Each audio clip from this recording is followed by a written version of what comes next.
Do you want to know the secret to being a better painter? Use the biggest brush imaginable.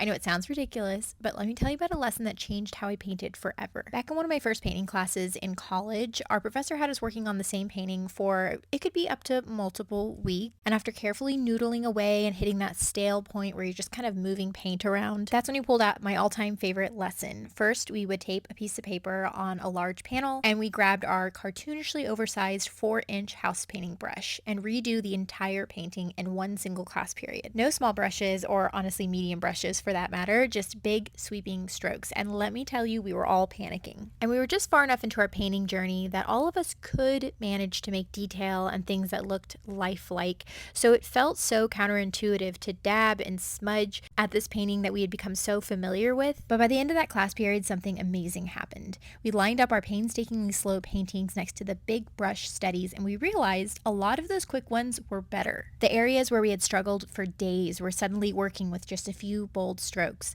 and the compositions felt alive, less overworked, and more confident. And they definitely still looked like studies that were done with a cartoonishly large brush, but when we went back to our original paintings, we gained a lot of insight about the power of using a bigger brush to make more confident brush strokes. Because of this, I always encourage my students to start with a larger brush than they think they should. Those early instinctual choices are often the most powerful choices we make in our painting.